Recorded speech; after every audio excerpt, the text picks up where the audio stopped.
Sometimes life strips everything away until all you have left are your two hands and the courage to start over.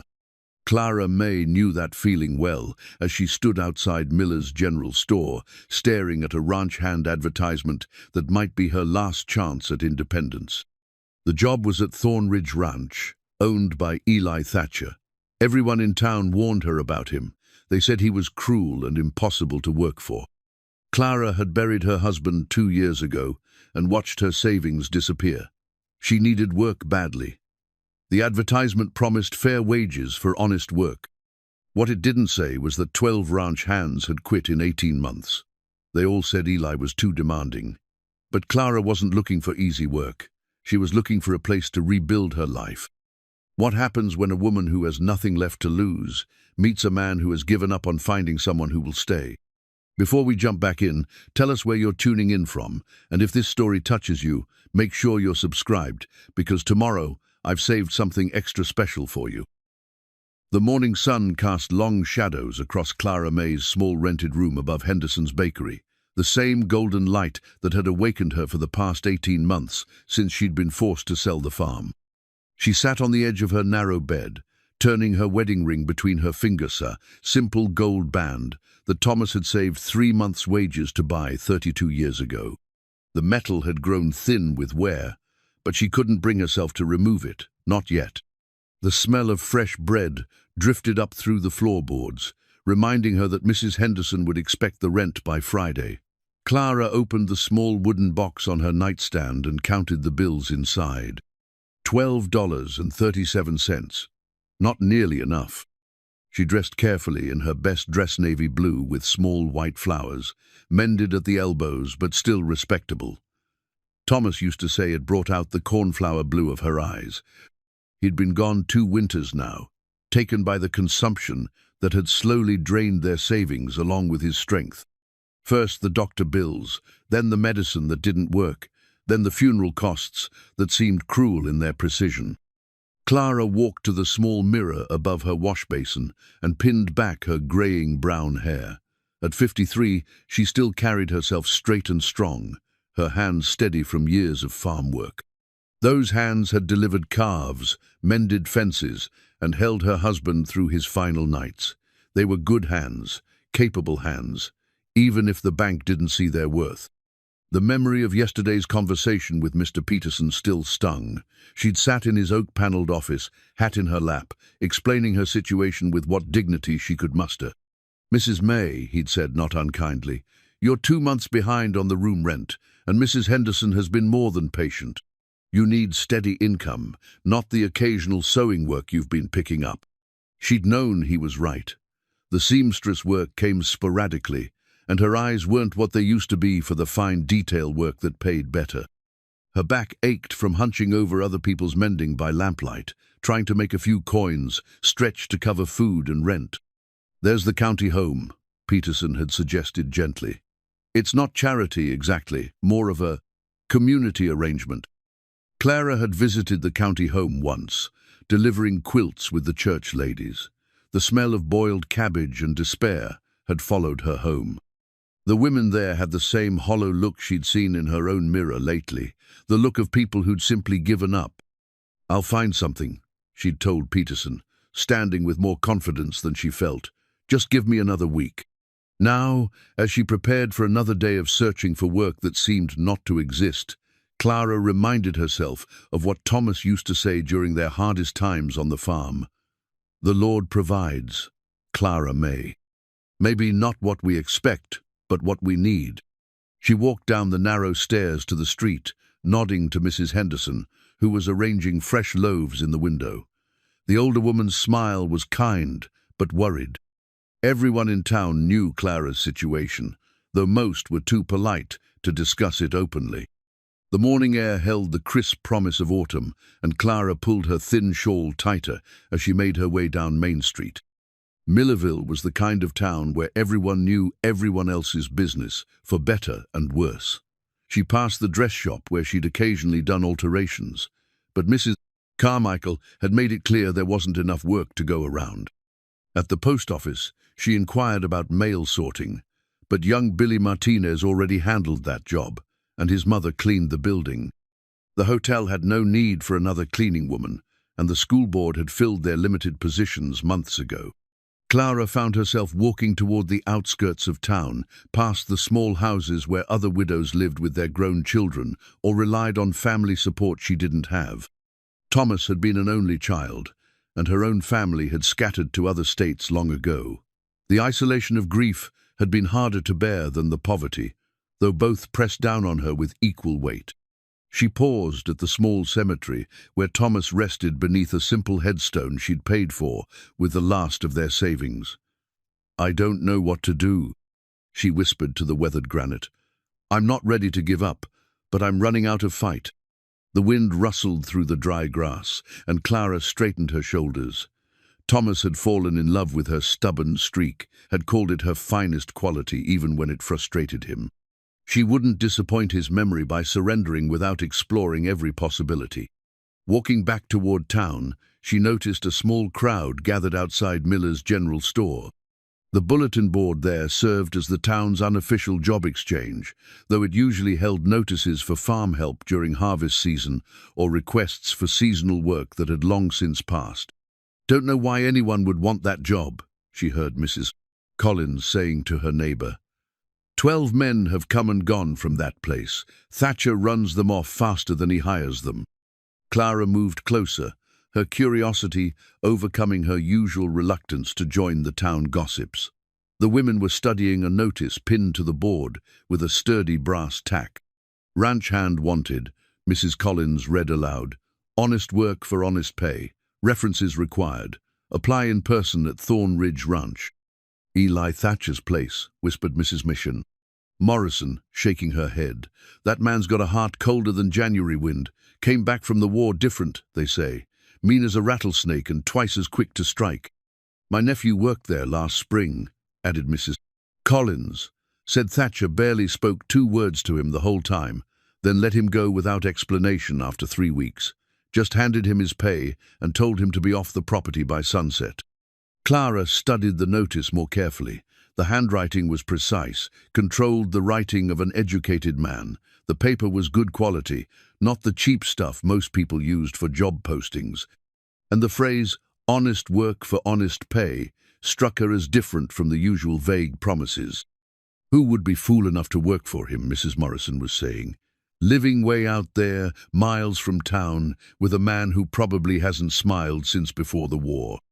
Clara thought about her dwindling money, about the county home, about the look of pity in Mr. Peterson's eyes. She thought about Thomas and his belief that the Lord provided what was needed, even if it came in unexpected packages. "Excuse me," she said quietly, stepping forward. The women turned, surprised by her interruption. "Clara May," Mrs. Collins said with forced brightness. "How are you getting on, dear?" "I'm managing," Clara replied, though they all knew that wasn't entirely true. "The ranch, how far is it from town?" Mrs. Morrison frowned. "Oh, honey, you're not thinking off. It's no place for a woman, especially alone. Thatcher's got no use for company, and the work would be too hard." "I'm stronger than I look," Clara said, studying the notice again. "And I'm not afraid of hard work." Mrs. Collins exchanged a meaningful glance with her companion. "Dear, you don't understand. Eli Thatcher isn't just difficult, there's dangerous. There are stories about what happened during the war, about why he came back so changed. A woman alone out there." Clara felt a familiar spark of defiance, the same feeling that had helped her survive Thomas's illness, the farm foreclosure, and 18 months of uncertainty. Maybe Eli Thatcher was everything they said he was. Maybe he was cruel and impossible, and would send her away within a week. But maybe, just maybe, he was simply a man who'd been hurt badly enough to build walls around himself. She'd known men like that. Thomas had been quiet and guarded when they'd first met, scarred by a childhood that had taught him not to trust easily. It had taken time and patience, but underneath his careful reserve, she'd found a man capable of deep love and loyalty. "How far?" she asked again. Mrs. Morrison sighed. "About 8 miles northwest. Follow the main road past the Hendricks farm, then take the fork toward the mountains. You can't miss the entrance, big stone pillars with Thorn Ridge carved in them." Clara carefully unpinned the notice from the board, folding it and placing it in her purse.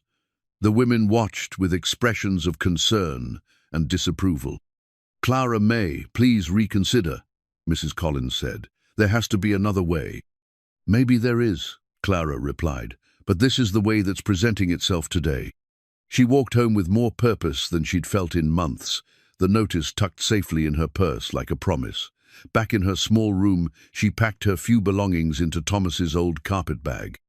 Her good dresses, her Bible, the small sewing kit that might come in handy, and the photograph of her and Thomas on their wedding day.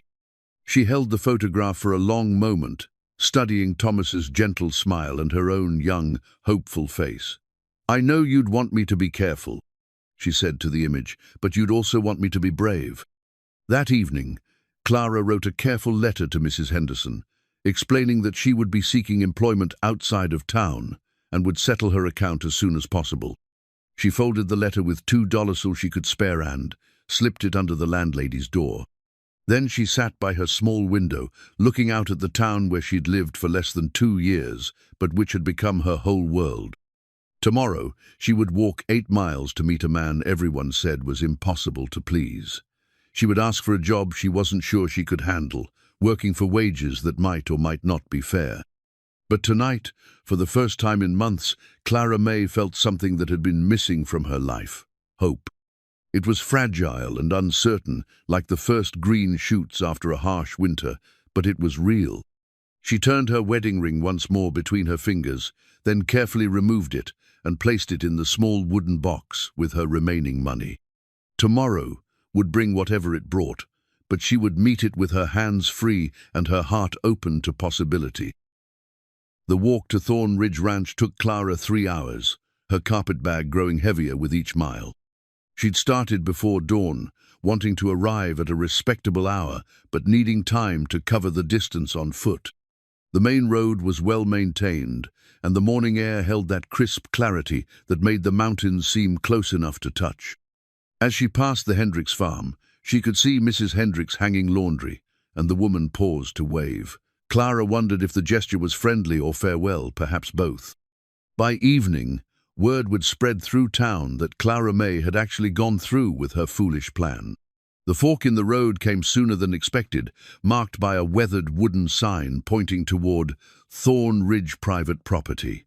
Clara paused to adjust her grip on the carpet bag and smooth her dress. First impressions mattered, and she needed this job more than she needed her pride. The private road wound upward through scrub brush and scattered pines, the landscape growing more rugged with each turn. When the stone pillars finally came into view, Clara stopped and stared. Mrs. Morrison had mentioned them, but she hadn't captured their impressive size or the careful craftsmanship of the carved letters. These weren't the rough markers of a struggling ranch, they spoke of prosperity and permanence. Beyond the entrance, the road continued for another quarter-mile before opening onto a vista that took Clara's breath away. Thorn Ridge Ranch spread across a natural valley, with the main house positioned to overlook rolling pastures where cattle grazed peacefully. The house itself was larger than she'd expected, 2 stories of solid stone and timber construction, with a wide wraparound porch that suggested comfort rather than mere functionality. The outbuildings were equally well maintained, a large barn with fresh paint, several smaller structures that probably housed equipment and supplies, and corrals that showed recent repair work. This was not the harsh, unwelcoming place she'd been led to expect. Clara approached the main house, noting the neat flower beds that someone had tended with care, though they showed signs of recent neglect. A few late-blooming roses clung to a trellis beside the front steps, their petals scattered by recent wind. Before she could raise her hand to knock, the front door opened. The man who emerged was tall and lean, with dark hair touched by silver at the temples and eyes the color of storm clouds. He wore clean work clothes and boots that had seen honest use, and when he looked at her, Clara felt the weight of careful assessment. This was Eli Thatcher, and he was nothing like the monster the town women had described. Serious, certainly. Guarded, definitely. But not cruel least not in any way that showed in his face. "You're here about the job," he said. It wasn't a question. Yes, sir. Clara May Hutchinson. She shifted the carpet bag to her left hand and extended her right. I saw your notice in town. He studied her outstretched hand for a moment, before taking it briefly. His grip was firm but not crushing, the handshake of a man who judged character by how people carried themselves. You walked from town? Yes, sir. That's 8 miles. Yes, sir, it is. Something that might have been approval flickered in his eyes. Come inside. We'll talk. The interior of the house was as impressive as the exterior, with solid furniture and careful attention to detail. But Clara noticed immediately what was missing, the small touches that made a house a home. No flowers in vases, no photographs on the mantel, no cushions on the chairs. Everything was clean and functional, but it felt more like a well-maintained hotel than someone's residence. Eli led her to a study lined with books, where a large desk dominated the room. On the desk, Clara glimpsed a framed photograph turned face down, and nearby, what looked like military papers. He gestured to a chair across from his desk, and she sat carefully, placing her carpet bag beside her feet. Experience, he asked, settling into his own chair. I helped my husband run our farm for 30 years. We raised cattle, grew our own food, maintained buildings and equipment. After he passed, I worked briefly for the Morrison family cooking, cleaning, general household management. Why did you leave the Morrison position? Clara hesitated. The truth was that Mrs. Morrison had needed to reduce expenses and could no longer afford hired help, but admitting that felt like confessing failure. The arrangement was temporary, she said finally. Mrs. Morrison's circumstances changed. Eli nodded, apparently accepting the diplomatic answer. The work here is demanding. I expect things done properly the first time. I don't have patience for excuses or complaints. I don't make excuses for poor work, Clara replied, and I don't complain about honest labor. The last 3 people I hired lasted less than a month each. The job requires someone who can handle isolation and independence. The nearest neighbor is 4 miles away, and I don't encourage socializing during work hours. Clara thought about her lonely room above the bakery, about the long hours of silence that had become her constant companion. I'm accustomed to my own company. Room and board are provided, plus $30 a month. Meals are simple. I'm not looking for fancy cooking. The house needs cleaning and maintenance, and during busy seasons, you might be expected to help with ranch work. $30 a month was more than she'd dared hope for, enough to save a little after sending money to settle her debts. But she sensed that showing too much eagerness would be a mistake. What happened to your previous housekeeper? She decided ranch life wasn't for her. His tone suggested the conversation had been brief and final. May I ask why you're willing to hire someone without checking references? For the first time, Eli's expression shifted slightly, revealing something that might have been amusement. You walked 8 miles on the possibility of work. You're still sitting here asking sensible questions, instead of jumping at the first offer. That tells me more than a letter from Mrs. Morrison would. Clara realized he'd seen through her careful phrasing about her previous position, but apparently wasn't holding it against her. I should tell you, she said, people in town warned me about working here. They said you were difficult. And yet here you are. I need the work, and I've found that people's warnings usually say more about them than about the person they're warning against. This time, she was certain she saw approval in his eyes. The arrangement would be day to day at first. If it works out for both of us, we can discuss something more permanent. That seems fair. Eli stood, and Clara followed suit. I'll show you the room and explain the basic expectations. You can start tomorrow if you're agreeable.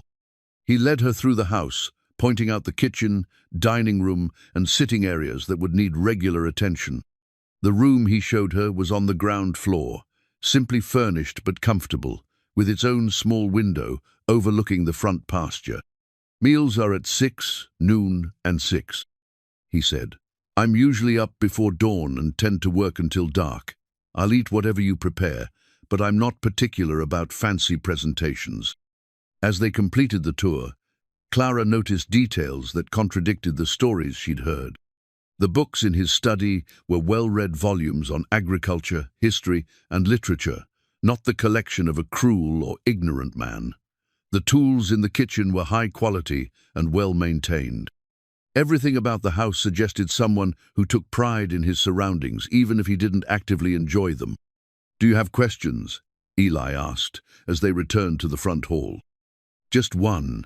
Why did you come back to ranching after the war?" The question seemed to surprise him, and for a moment his careful composure slipped.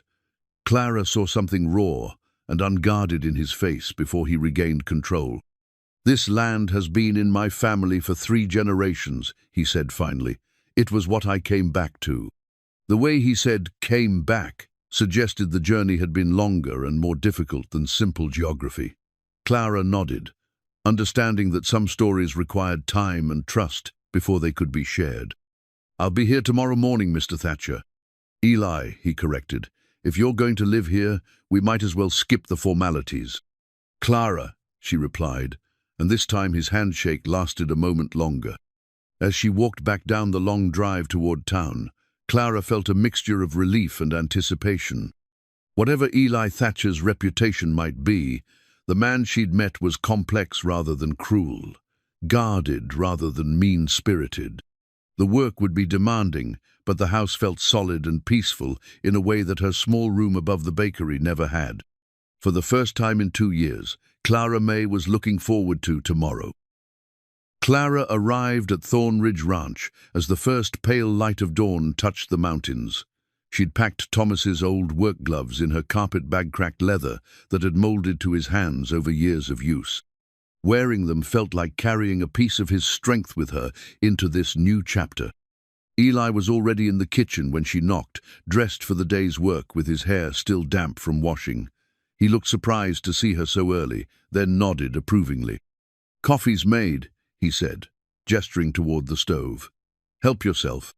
Clara poured coffee into a plain ceramic mug, noting the way Eli moved around the kitchen with efficient familiarity. This was a man accustomed to taking care of himself, she realized, which probably made accepting help more difficult than it should be. "I thought I'd start with the kitchen and work my way through the house," she said. "Get a sense of what needs regular attention." "That's fine." Eli reached for his hat from a peg by the door. "I'll be checking fence lines in the north pasture most of the morning. Jake Martinez will be here around 8's, my only full-time hand right now. Good man, been with me 3 years. After Eli left, Clara stood alone in the quiet kitchen, sipping her coffee and planning her approach. The house was clean but lacked the deep attention that came from someone who truly cared about it as a home. Surfaces were wiped but not polished, floors swept but not scrubbed, windows functional but not sparkling. She started with the kitchen, working methodically through cabinets and drawers. Everything was organized with military precision, but she noticed gaps where dishes or utensils had broken and never been replaced. The pantry was well stocked with basics, but lacked the variety that made cooking a pleasure rather than mere sustenance.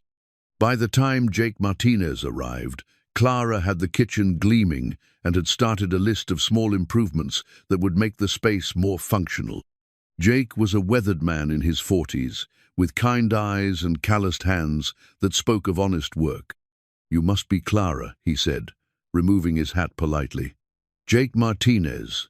Heard Eli finally found someone willing to take on this place." "It's a beautiful ranch," Clara said, pouring him coffee without being asked. "I can see why someone would want to stay." Jake accepted the coffee gratefully. "Eli's a good man to work for, if you don't mind the quiet. He's fair with wages and won't ask you to do anything he wouldn't do himself. But he's been alone out here too long, I think. Place needs a woman's touch." "How long has he been back from the war?" "About 4 years now. Came back different, like a lot of them did. Keeps to himself mostly, but he takes good care of the land and the animals. That tells you something about a man's character." Jake's easy acceptance of her presence eased something in Clara's chest that she hadn't realized was tight with worry. If Eli's longtime employee approved of her being there, perhaps the arrangement might work after all. The morning passed quickly as Clara explored the house room by room. The sitting room needed attention: dust, covers on furniture that looked like it hadn't been used in months, curtains that blocked more light than they let in.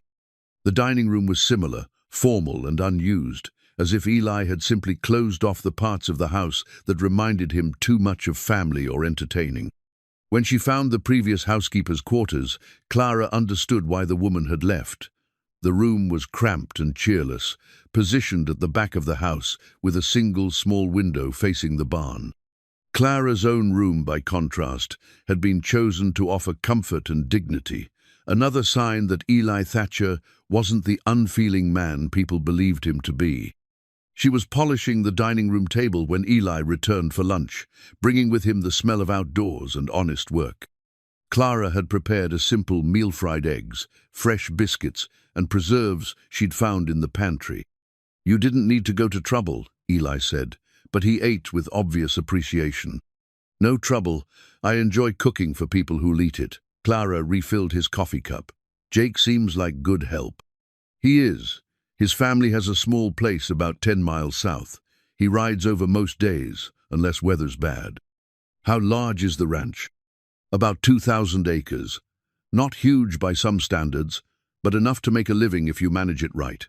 Eli's voice carried quiet pride. "My grandfather started with a quarter section and built it up over time." Clara sensed this was more personal information than Eli usually shared, so she simply nodded and continued eating. Through the dining room window, she could see the rolling pastures where cattle grazed peacefully, and beyond that, the mountains that made a dramatic backdrop to everything. "The house is well built," she said. "Good bones, as my husband used to say." "Your husband was in construction?" "Farming, but he had a gift for seeing how things should be put together. Always said you could tell the character of a man by how he maintained his property." Eli glanced around the dining room as if seeing it through Thomas's eyes, and Clara wondered what judgment he thought her deceased husband would render. After lunch, Eli returned to his work, and Clara continued her methodical exploration. In the study, she found the turned-down photograph she'd glimpsed earlier. She didn't touch it, but she could see it showed a group of men in military uniforms, all young and serious-faced. One of them was clearly Eli, though younger and somehow softer around the edges. The books on his shelves told their own story: military history, mixed with agricultural texts, philosophy alongside practical manuals on cattle ranching. This was an educated man who'd chosen to work with his hands, someone who thought deeply about both theoretical and practical matters. By evening, Clara had cleaned the main living areas and prepared a hearty supper of beef stew with vegetables from the ranch's own garden. She'd also made a mental list of small improvements that would brighten the house without overwhelming Eli's obvious preference for simplicity.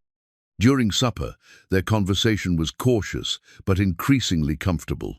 Eli asked about her experience with different types of cooking, and Clara inquired about the ranch's seasonal rhythms. Neither pressed for personal details, but Clara sensed they were both taking each other's measure. "The work today was satisfactory," Eli said as Clara cleared the dishes. Coming from him, she realized this was probably high praise. "The house has good possibilities," Clara replied. "With regular attention, it could be quite comfortable." "Don't make unnecessary changes," Eli said, but his tone was mild rather than warning. "I wouldn't presume to alter anything without discussing it first." That evening, Clara sat in her comfortable room, writing a brief letter to Mrs. Henderson to let her know she was safely settled. Through her window, she could see the lights in the main house and the gentle movement of cattle in the moonlit pastures. For the first time in months, Clara felt useful again. The work was satisfying in a way that mending other people's clothes had never been. This house, this land, had potential for restoration that went beyond mere maintenance, and Eli Thatcher, despite his reputation, was proving to be a man worth working for and possibly worth understanding. By the end of her first week, Clara had established a rhythm that seemed to suit both her and Eli.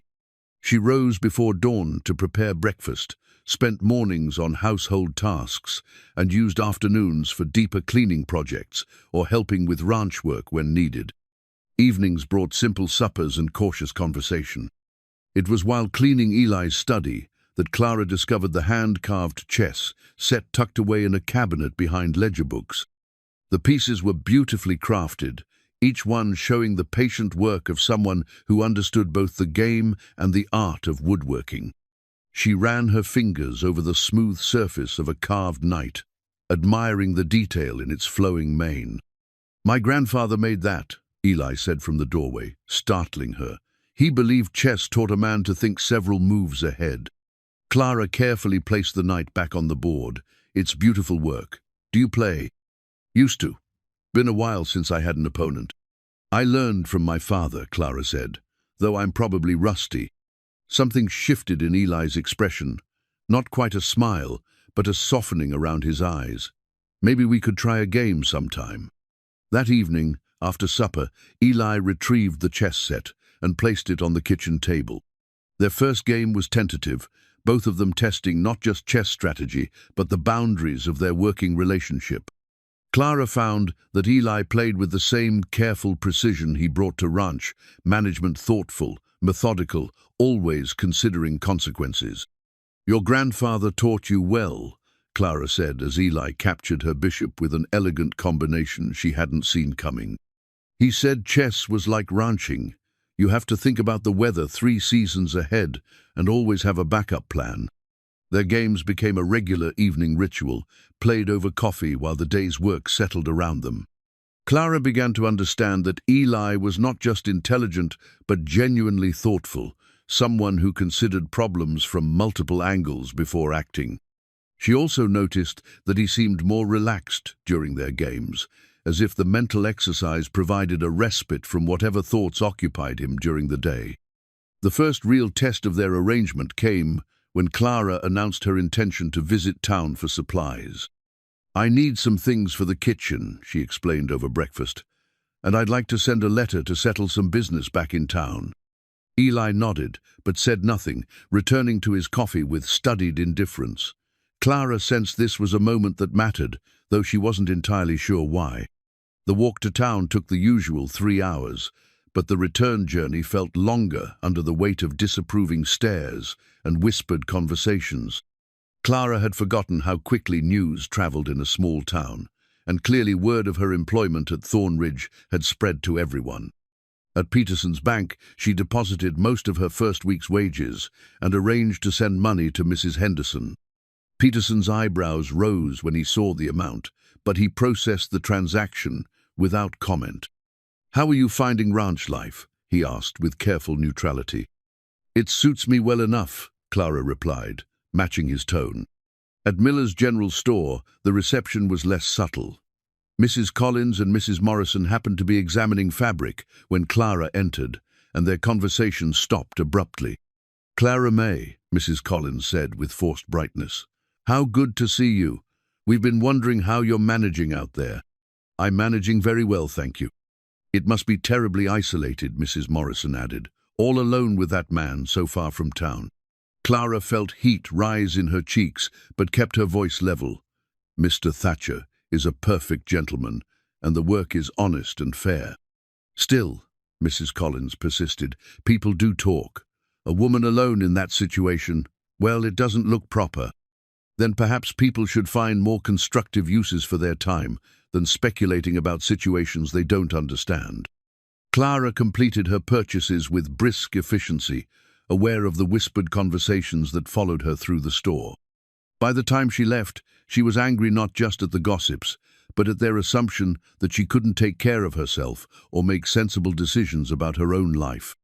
The walk back to the ranch gave her time to cool down, but also to think. Was she being naive about her situation? Eli had been nothing but respectful, but she was indeed a woman alone, with a man she barely knew, miles from help if she needed it. When she arrived at Thornridge, Eli was in the kitchen, clearly waiting for her return. He took one look at her face and correctly identified the source of her distress. "Town gossips giving you trouble?" "Nothing I can't handle." Clara began unpacking her purchases with more force than necessary. "People have small minds and smaller lives. They warned you about me, I suppose." Clara paused in her unpacking. "They did. They said you were cruel and impossible to work for." And what do you think now? Clara considered the question seriously. I think you're a man who's been hurt and learned to protect himself by keeping people at a distance. I think the work here is honest and the wage is fair. And I think people often confuse reserve with cruelty because it makes them feel better about their own nosiness. Eli was quiet for a long moment. The talk will get worse before it gets better. Are you prepared for that? I've lived through worse than gossip, Clara said firmly. Have you changed your mind about the arrangement? No, his answer came quickly, definitively. You're the best help I've had since I came back from the war. I just wanted you to understand what you're choosing. That evening, their chess game carried a different weight. They were no longer just employer and employee finding their way around each other. They were two people who had made a conscious choice to ignore outside pressure and judge their situation by their own standards. Your move, Eli said, studying the board where Clara had just placed him in an unexpectedly complex position. Sometimes, Clara said, watching him work through the implications of her play, the best move is the one nobody expects you to make. Eli looked up from the board, meeting her eyes directly. I'm beginning to understand that. As Clara prepared for bed that night, she reflected on how much had changed in just 1 week. She'd found work that challenged her, a living situation that offered both independence and security, and perhaps most surprisingly, the beginning of a friendship based on mutual respect rather than convenience or desperation. The town could whisper all it wanted. She was exactly where she belonged. 3 weeks into her employment at Thorn Ridge, Clara made a discovery that changed her understanding of both the ranch and its owner. While cleaning the main sitting room space Eli had told her was rarely used, she found a pressed wildflower tucked between the pages of a volume of poetry on the bookshelf. The flower was perfectly preserved, a delicate mountain bloom that must have been picked during the brief summer season when the high meadows burst into color. Someone had chosen this particular flower, pressed it carefully, and placed it in a book that clearly meant something to them. The poem it marked was about remembering beauty in dark times. Clara studied the flower for a long moment, understanding instinctively that this small artifact held significance beyond its simple beauty. This was evidence of a gentler side to Eli Thatcher, proof that beneath his careful reserve lived someone who noticed and treasured delicate things. She returned the flower to its place and continued her work, but the discovery stayed with her. Over the following days, she began to notice other small signs of the man Eli might have been before the war. A sketch pad hidden in a desk drawer, garden tools maintained with loving care, windows positioned to catch the best views of the mountains. The ranch house began to reveal its secrets as Clara worked to restore its neglected comfort. She opened curtains that had been drawn closed for months, letting sunlight flood rooms that had lived in perpetual twilight. She polished furniture until it gleamed, arranged books more invitingly, and gradually coaxed the house back toward the home it had once been. Eli noticed the changes, but said nothing directly. Instead, Clara caught him pausing in doorways, looking around rooms as if seeing them fresh. Once, she found him standing in the sitting room in the early morning light, simply observing the way sunlight fell across the now clean surfaces. "It looks different," he said when he realized she was watching. "Better or worse?" "Better," he admitted. "I'd forgotten how much light these rooms could hold." Clara's efforts to improve the ranch extended beyond the house. She noticed that the flower beds around the main building had been expertly planned, but were now overgrown with weeds. During afternoon breaks, she began the patient work of restoration, pulling invasive plants and nurturing the perennials that had survived neglect. "You don't need to do that," Eli said one afternoon, finding her on her knees among the roses. "I know," Clara replied, not stopping her work, "but gardens are like people, they do better with attention and care." The comment seemed to catch Eli off guard, and Clara wondered if she'd overstepped some invisible boundary. But when she looked up, she found him studying the garden beds with something like recognition. "My mother planted these roses," he said quietly. "She always said a house without flowers was just a building." This was the first time Eli had mentioned family, and Clara sensed the importance of the moment. She had good taste. These varieties will bloom until the first hard frost if they're properly tended. She would have liked that, Eli said, and Clara heard layers of meaning in the simple statement. The real test of their developing partnership came during a crisis with the cattle. Clara was hanging laundry when she heard shouting from the direction of the north pasture. Through the morning air, she could make out Jake's voice, calling for help, urgency clear in his tone. Without hesitation, Clara dropped the wet sheets and ran toward the sound. She found Jake and Eli working frantically around a cow that had gone down during calving. The situation clearly complicated and dangerous. "Breech birth," Eli called when he saw her approaching. "We need to turn the calf, but she's exhausted and fighting us." Clara had assisted with difficult births on her own farm, and she quickly assessed the situation. "I have smaller hands," she said, rolling up her sleeves. "Let me try."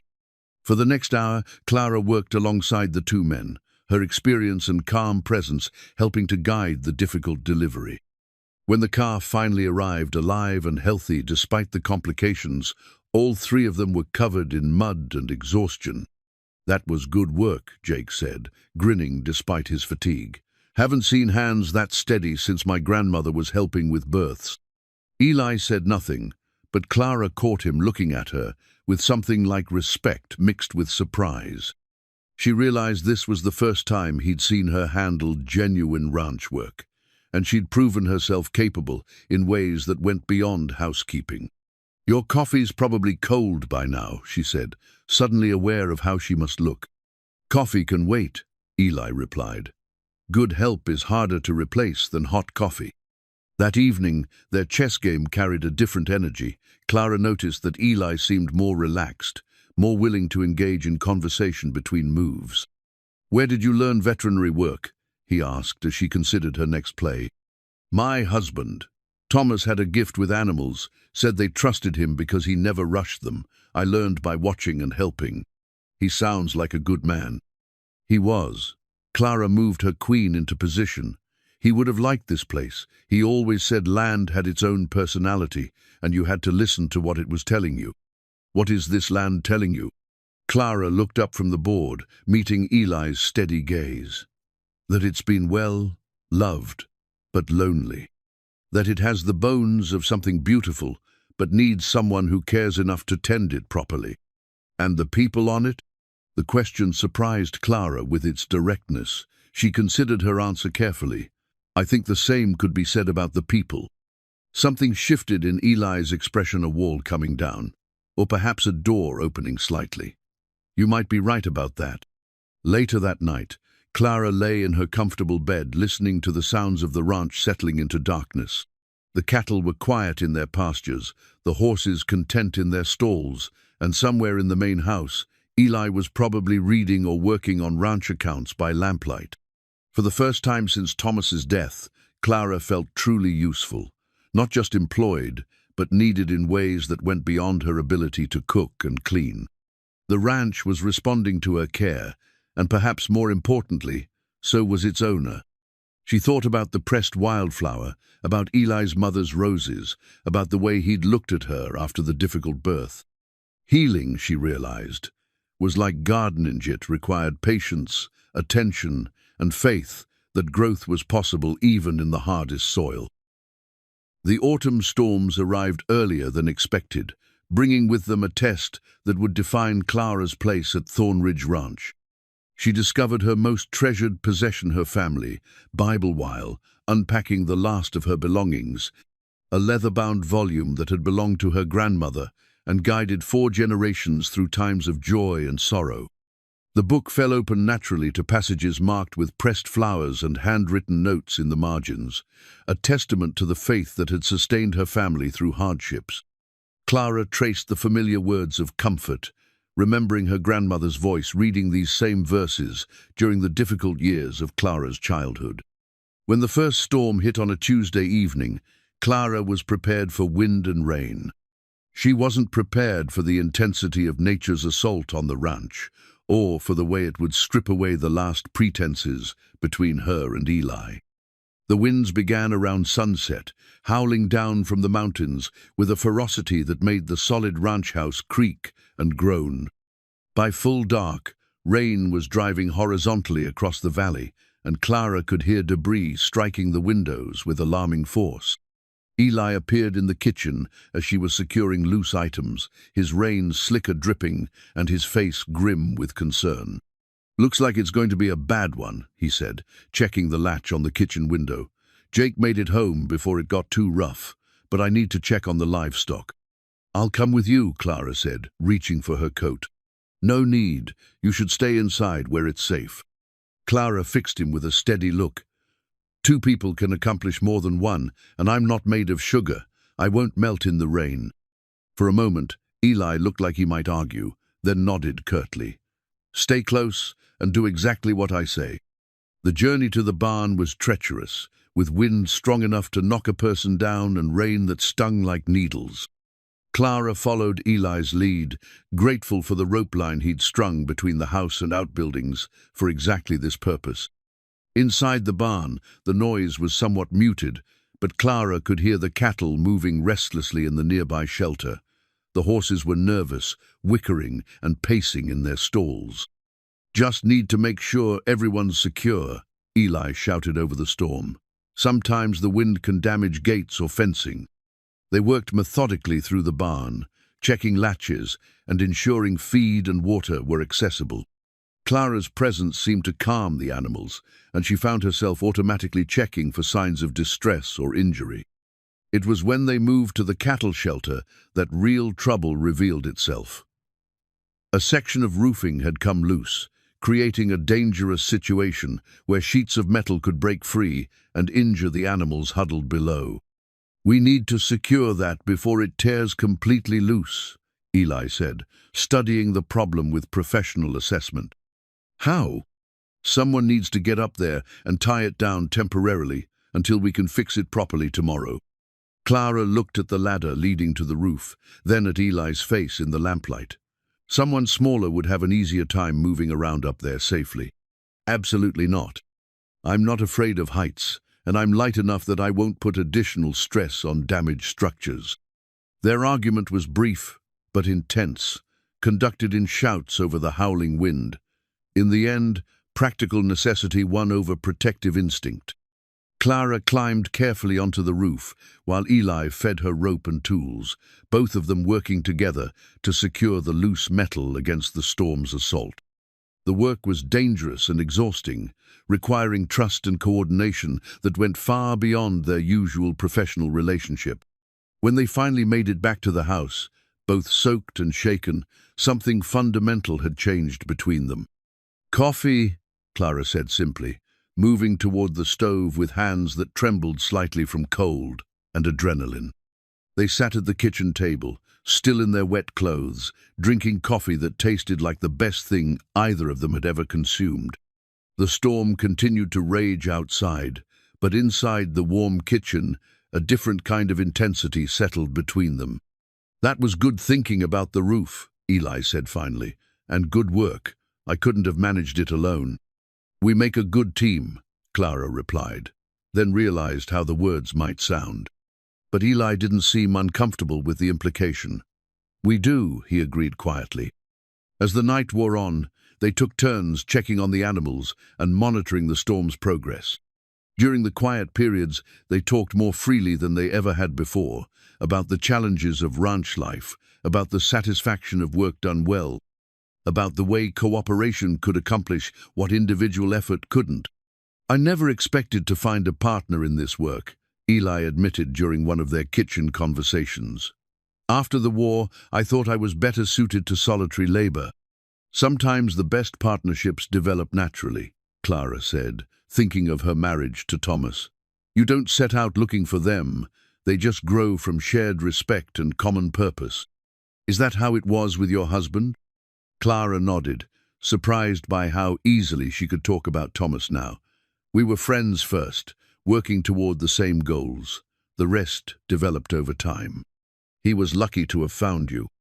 "We were lucky to have found each other," Clara corrected gently.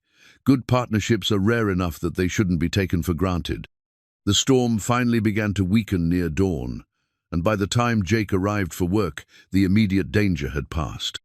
But the aftermath revealed the full extent of the damage fencing down, debris scattered across the pastures, and repair work that would take weeks to complete properly.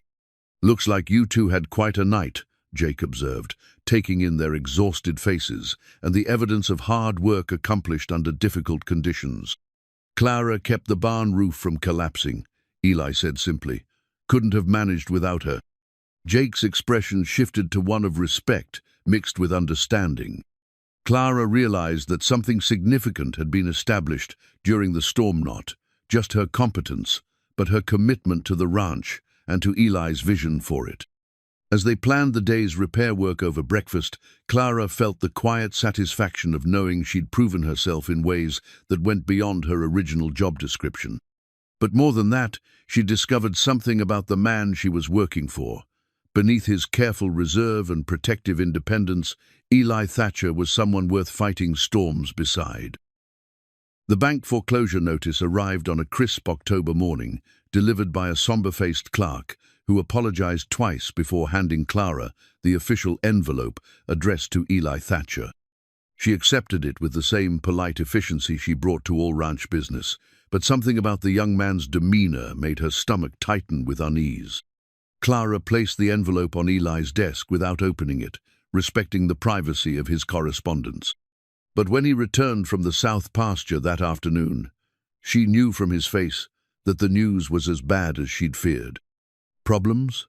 she asked gently, finding him standing motionless in his study, the opened letter in his hands. Eli looked up at her with an expression she'd never seen before, not just worry, but defeat. "The bank is calling in the mortgage. I have 60 days to pay the full balance or lose the ranch." Clara felt the air leave her lungs. "How much do they want?" $8,000. The number fell between them like a stone dropped into still water. "More than I can raise, even if I sold every head of cattle on the property." Clara sank into the chair across from his desk, processing the magnitude of the crisis. $8,000 was more money than most people saw in a lifetime, certainly more than a struggling ranch could generate in 2 months. "There has to be something we can do," she said finally. "Banks don't usually demand full payment without warning." Eli's laugh was bitter. "They've been patient longer than they had to be. I've been behind on payments since last spring, when cattle prices dropped.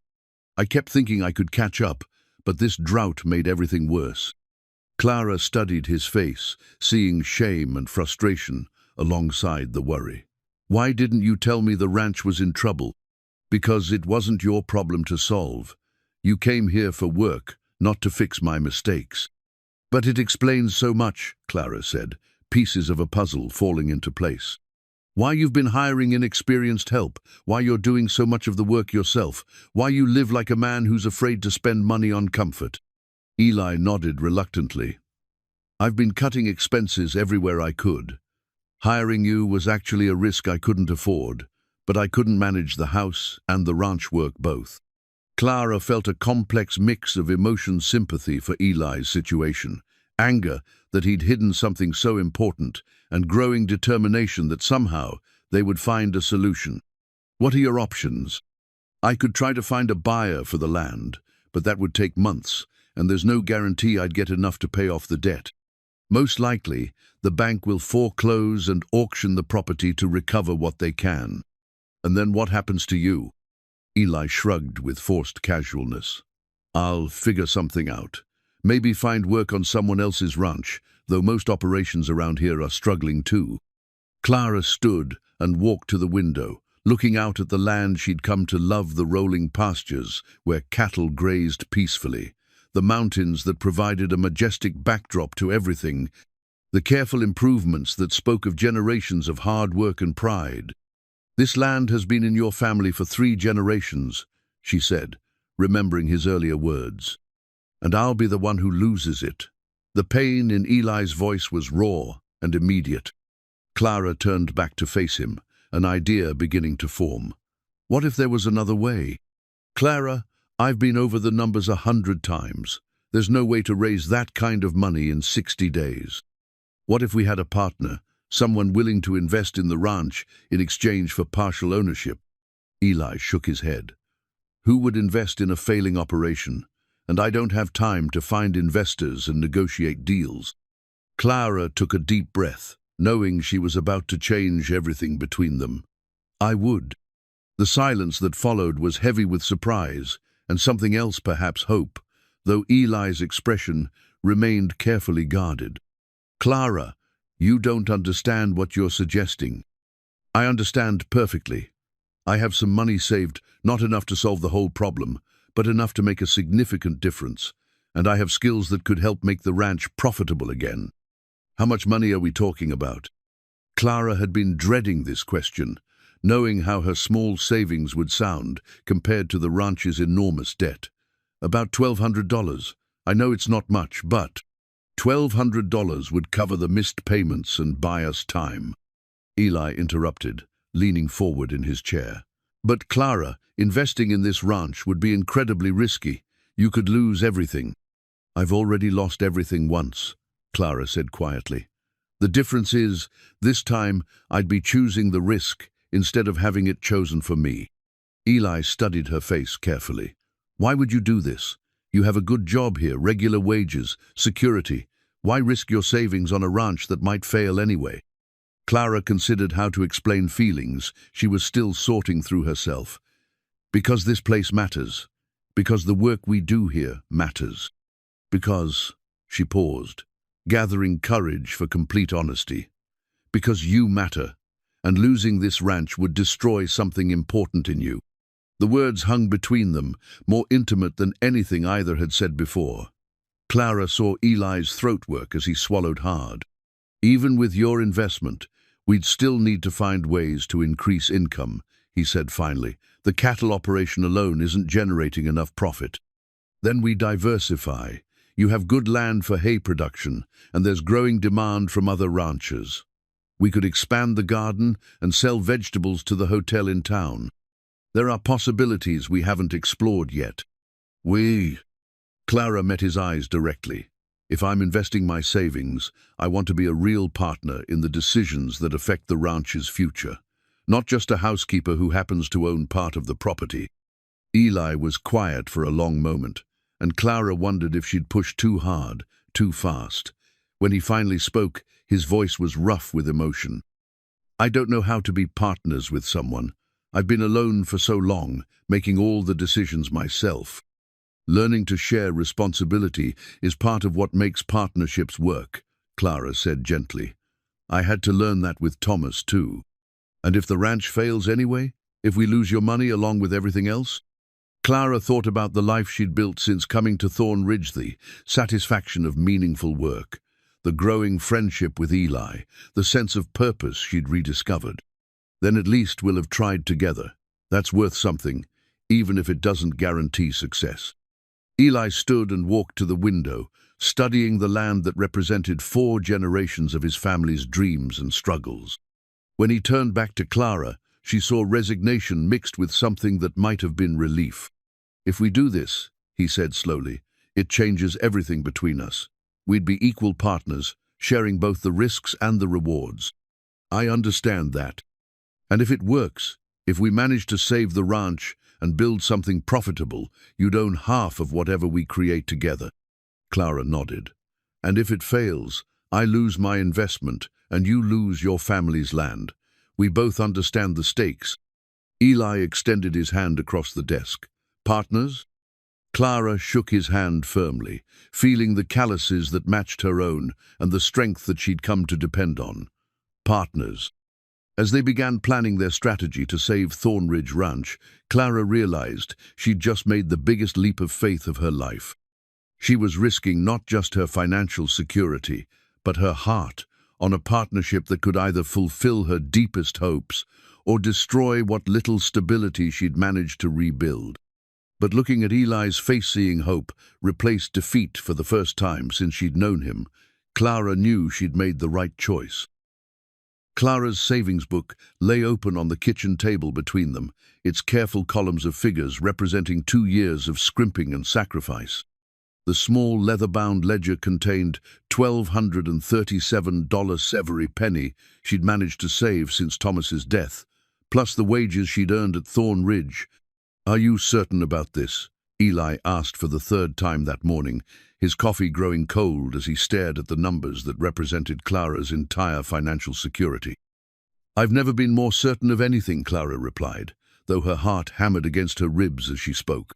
She was about to risk everything on a plan that might fail spectacularly.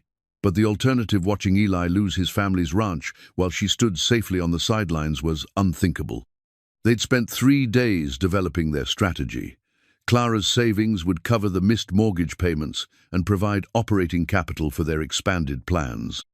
Eli would contribute his expertise and the remaining cattle while they worked together to diversify the ranch's income streams before the final payment came due. The cattle auction in Denver represented their best hope for raising the bulk of the money they needed. Eli had contacts there from his father's time, and fall was traditionally when ranchers sold their mature stock before winter feeding costs became prohibitive. "The key is presenting ourselves as established partners," Eli said, reviewing their strategy one more time. "Buyers respect operations that look stable and well managed." Clara nodded, understanding the psychology involved. Confidence inspired confidence, and they needed every advantage they could get. "How many head are we taking?" 40, 3 of our best breeding stock.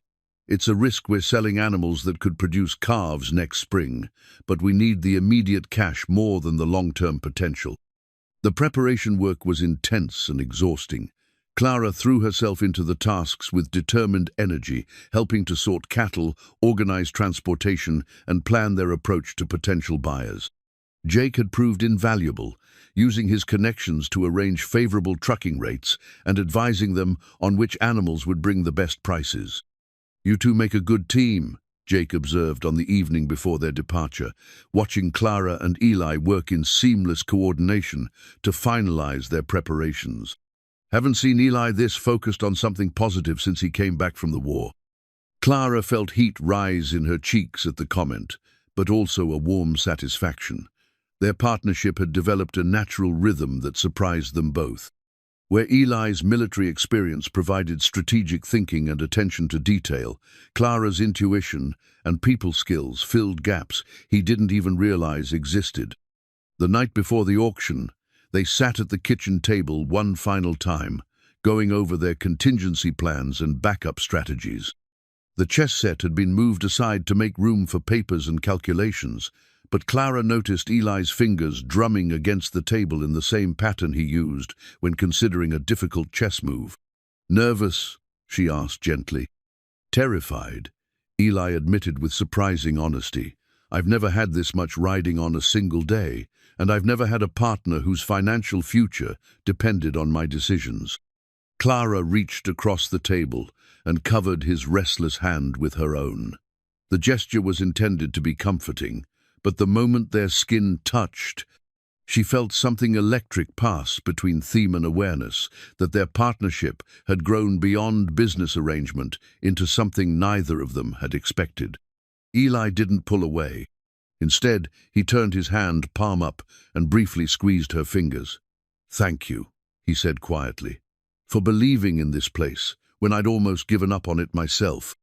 Thank you for letting me be part of saving it." They sat in comfortable silence for a moment, hands still touching, both aware that tomorrow would determine not just the ranch's future, but the shape of whatever was developing between them. If they succeeded, they would truly be partners in every sense. If they failed, Clara would lose her savings and Eli would lose his heritage, but they would face those consequences together. "We should probably get some sleep," Eli said finally, though he made no move to break the contact between them. "Probably," Clara agreed, equally reluctant to end the moment. When they finally separated, Clara felt the absence of his touch like a physical loss. She was falling in love with Eli Thatcher, she realized, with a mixture of joy and terror. Somewhere between chess games and storm repairs, between morning coffee and evening conversations, her feelings had deepened from respect and friendship into something far more dangerous and precious. The morning of their departure dawned clear and cold, with frost sparkling on the grass and the mountains etched sharp against a cloudless sky. Clara dressed carefully in her best traveling clothes, understanding that appearance would matter when they met potential buyers. Eli appeared in the kitchen wearing a clean shirt and his only suit jacket, his hair carefully combed and his boots polished to a shine. He looked like the successful rancher he was determined to become again, and Clara felt a surge of pride in their partnership. "Ready?" he asked, and Clara heard layers of meaning in the simple question. "Ready," she confirmed, picking up the small valise that contained their documentation and her savings book. The journey to Denver took most of the day, with stops to check on the cattle and ensure they arrived in good condition.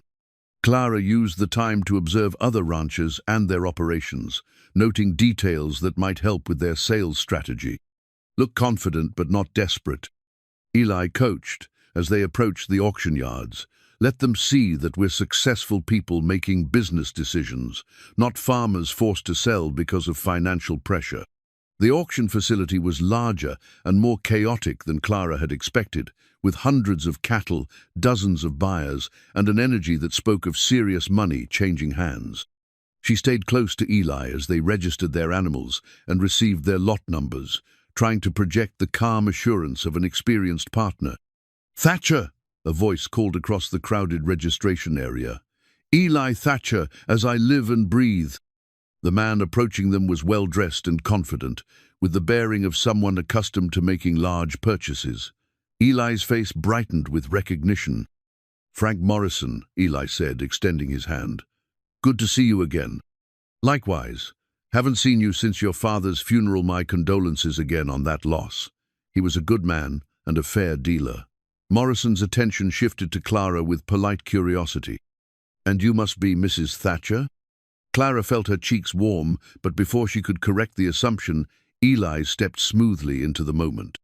"This is my partner, Clara May Hutchinson," he said with perfect composure. "She's been instrumental in improving our operation." Morrison's eyebrows rose. Slightly female business partners were unusual in ranching, but his expression remained respectful. "Pleased to meet you, Mrs. Hutchinson. Any partner of Eli's is someone worth knowing." As Morrison moved on, Clara realized that Eli's quick thinking had established her credibility without the need for lengthy explanations about their arrangement. They were presenting themselves as equal partners, exactly as they'd planned. "Nice work," she murmured as they continued toward the holding pens. "We're in this together," Eli replied quietly. "That includes making sure you're treated with the respect you deserve." The auction itself wouldn't begin until the following morning, giving them time to network with potential buyers and assess the competition. As they walked through the facility, Clara noticed how other ranchers responded to Eli with recognition and respect that spoke well of his family's reputation. "Your father did business here regularly?" she asked during a quiet moment. "For 20 years, he always said relationships mattered more than individual transactions in this business." Clara understood that they weren't just selling cattle, they were rebuilding connections that could serve them for years to come. The thought both excited and terrified her. Success tomorrow would mean more than saving the ranch. It would mean becoming true partners in a life and business that could flourish with careful tending. That evening, in their modest hotel room with separate beds, Clara lay awake, listening to Eli's quiet breathing and thinking about how much her life had changed. 6 months ago, she'd been a desperate widow with no prospects. Tomorrow, she would stand beside the man she loved and risk everything on their shared vision for the future. Whatever happened at the auction, Clara knew she would never regret the choice to fight for something worth saving. The morning of the auction, Eli reached into his vest pocket and withdrew a worn silver dollar, its surface polished smooth by decades of handling. He held it out to Clara as they stood outside the auction house, the coin catching the early sunlight. "My lucky piece," he said with a slight smile. "Carried it through the war and every important decision since. I want you to have it today." Clara accepted the silver dollar, understanding the significance of the gesture. This was more than a good luck. Charm it was a symbol of trust, a tangible representation of their shared fate. "Are you sure? We're partners now. My luck is your luck." The auction house was already bustling with activity, buyers examining livestock, and sellers making final preparations. Clara and Eli had arrived early to check on their cattle one last time, ensuring the animals looked their best for potential purchasers. Their strategy was carefully planned. Eli would handle the technical discussions about bloodlines and breeding history, while Clara would focus on building rapport with buyers and presenting their operation as stable and well-managed. They'd practiced their approach the previous evening, rehearsing responses to likely questions and concerns. "Remember," Eli said quietly as they approached the registration desk, "we're successful ranchers making strategic decisions, not desperate people forced to sell." Clara nodded, adjusting her posture to project confidence she didn't entirely feel. The silver dollar was warm in her palm, a tangible reminder of Eli's faith in their partnership. The first challenge came immediately. The auction manager, a harried man with ink-stained fingers, looked up from his ledger with barely concealed impatience. "Thatcher, right? 40, 3 head of mixed breeding stock?" He consulted his papers without enthusiasm. "You're scheduled for the afternoon session, lot numbers 47 through 52. "That's correct," Eli replied evenly. "First time selling here in a while, isn't it?" The manager's tone suggested this might be a problem. Clara stepped forward smoothly. "Mr. Thatcher has been focused on improving our breeding program rather than selling stock. We're only bringing our best animals to market." The manager's attitude shifted slightly as he registered Clara's presence and professional demeanor. "And you are?" "Clara Hutchinson, Mr. Thatcher's business partner. We've been developing some innovative approaches to sustainable ranching that have produced excellent results." Eli shot her a grateful look as the manager's expression became more interested. "Innovation is always welcome in this business. What kind of approaches?" Clara drew on her weeks of listening to Eli's plans and her own observations of successful farming practices. Rotational grazing to improve pasture health, selective breeding for hardiness, rather than just size, and diversified income streams to reduce market vulnerability. "Sounds promising. Well, good luck today. The afternoon session should give you exposure to our most serious buyers." As they walked away from the registration desk, Eli shook his head in admiration.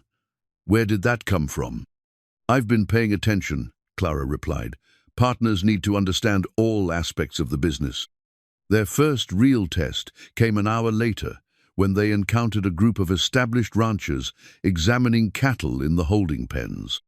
Clara recognized the type, immediate successful men accustomed to dealing with other successful men, who might dismiss a female partner as window dressing rather than genuine business participant. "Thatcher," called a tall man with silver hair and expensive boots. "Henry Caldwell, from up in Montana.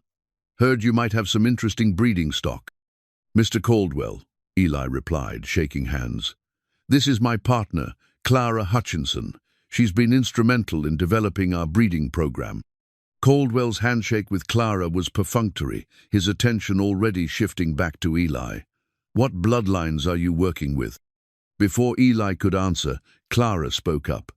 "Our foundation stock traces back to the Henderson line through our matriarchal breeding program. We've been selecting for calving ease and maternal instinct rather than pure size, which has given us healthier calves and higher survival rates." Caldwell paused, clearly surprised by the technical accuracy of her response. "Maternal selection is gaining attention in progressive operations. What kind of survival rates are you seeing?" 97% over the past 3 seasons, Clara replied confidently. "We attribute that to careful genetic selection combined with improved nutrition and veterinary care." The conversation continued for 20 minutes, with Clara demonstrating detailed knowledge of their breeding program and management practices. By the end, Caldwell was addressing his questions equally to both partners and making notes about which lots he wanted to examine more closely. "Impressive operation," he said finally. "I'll definitely be bidding on some of your stock this afternoon." As Caldwell moved on, other buyers began approaching their group, drawn by the obvious interest from a respected rancher. Clara found herself fielding questions about everything from feed programs to financial management, drawing on knowledge she'd gained through years of farm experience and weeks of intensive preparation. "You're a natural at this," Eli murmured, during a brief lull between buyer conversations. "I'm terrified," Clara admitted quietly, "but I refuse to let you down." "You're not letting anyone down. You're exceeding every expectation I had when we became partners." The silver dollar seemed to grow warmer in Clara's pocket as the morning progressed. Whether through luck, skill, or determination, they were building momentum that could carry them through the crucial afternoon bidding session. The afternoon auction began with the rhythmic cadence of the auctioneer's voice, numbers rising and falling like a strange kind of music. Clara sat beside Eli in the buyer's section, the deed to Thornridge Ranch folded carefully in her perceived legal document that represented everything they were fighting to preserve. Their first lot wouldn't come up for another hour, but Clara watched the early bidding with growing anxiety. Prices seemed lower than Eli had projected, and several lots of quality cattle sold for disappointing amounts. "Market's soft today," murmured the rancher sitting behind them. "Too many people needing to sell, not enough buyers with ready cash." Clara felt Eli tense beside her, and she reached over to squeeze his hand briefly. The silver dollar was still warm in her other pocket, but even Lucky Charms had limits. When Lot 47 was finally called their first group of 10 young breeding cows, Clara held her breath. The auctioneer's opening bid was $20 below what they'd hoped for, and the bidding started slowly.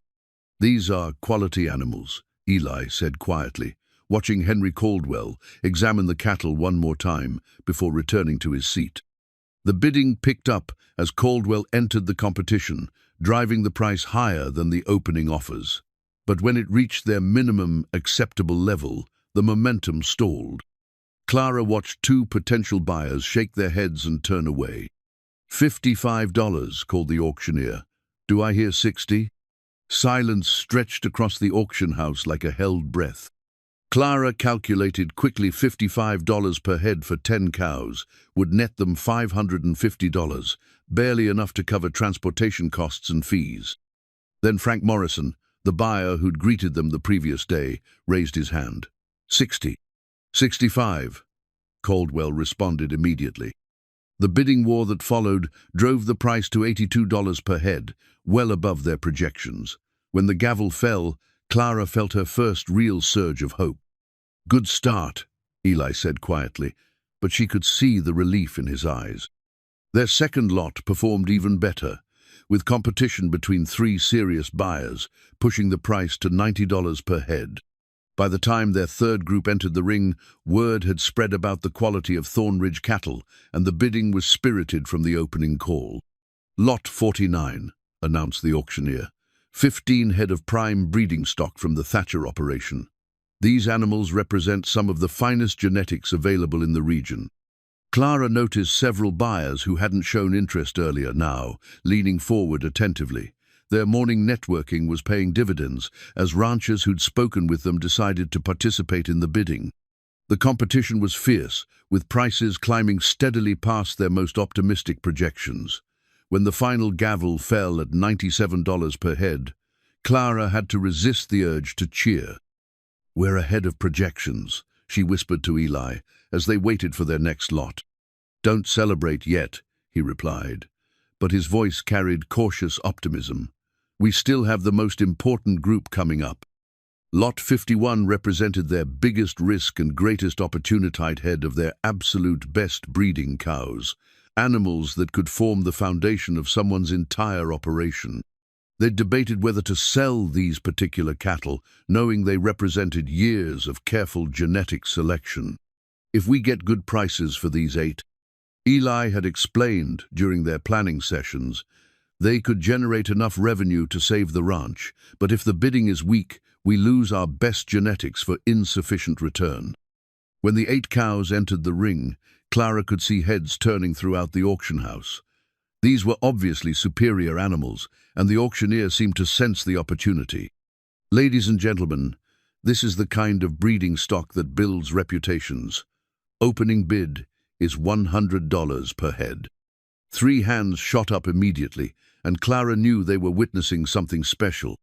The bidding climbed quickly past their break-even point, past their optimistic projections, into territory that could truly save the ranch. Henry Caldwell and Frank Morrison emerged as the primary competitors, with a third buyer from Colorado, adding pressure that kept the prices climbing. At $140 per head, the Colorado buyer dropped out. At $160, Morrison hesitated before raising his hand again. $175, Caldwell called firmly. Morrison studied the cattle one more time, then shook his head. "Too rich for my blood, Henry. They're yours." When the gavel fell at $175 per head, Clara quickly calculated the numbers. $1,400 for 8 cows, plus the proceeds from their earlier sales they were approaching the total they needed to satisfy the bank. Their final lot, 12 head of mixed ages, generated steady but unspectacular bidding. By the time the last gavel fell, Clara's mental arithmetic showed they'd exceeded their most optimistic projections by nearly $800. "We did it," Eli said quietly as they gathered their paperwork. "We actually did it." Clara touched the deed in her purse, feeling the weight of what they'd accomplished. The ranch would survive, their partnership was vindicated, and tomorrow they could begin building the future they'd risked everything to secure. But more than financial success, Clara felt the deep satisfaction of a goal achieved through genuine teamwork. They had faced the ultimate test of their partnership and emerged stronger than either could have managed alone.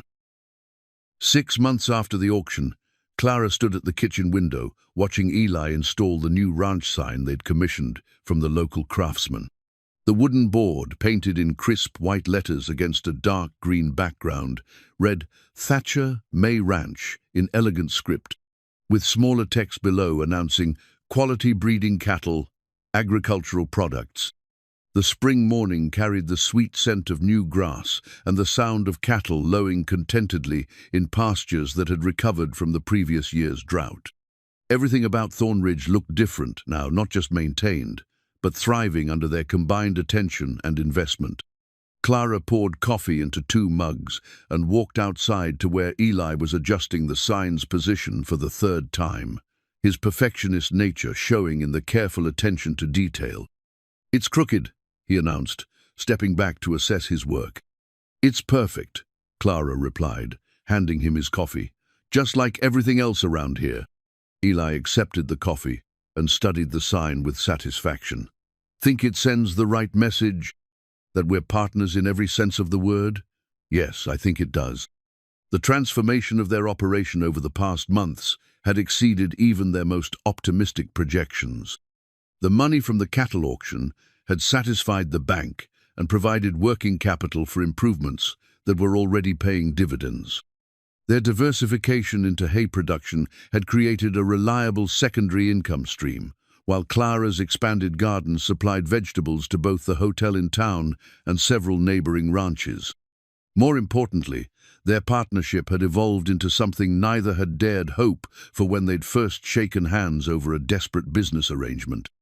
The careful distance they'd maintained during Clara's early months at the ranch had gradually dissolved into a comfortable intimacy built on shared work, mutual respect, and growing affection. "Jake will be here soon," Eli said, checking his pocket watch. "We should go over the breeding schedule for the new stock." They'd used part of their auction proceeds to purchase young cattle from Henry Caldwell's Montana operation, implementing the genetic improvement program Clara had outlined to buyers. The investment was already showing results, with healthier calves and improved pasture management, creating a positive cycle of growth. Inside the house, Clara marveled at how different everything felt from those early days when she'd first walked through these rooms. The same furniture and basic layout remained, but warmth and life had returned to spaces that had been merely functional before. Flowers from her restored gardens brightened every room, and the kitchen had become the heart of a home rather than just a place to prepare meals.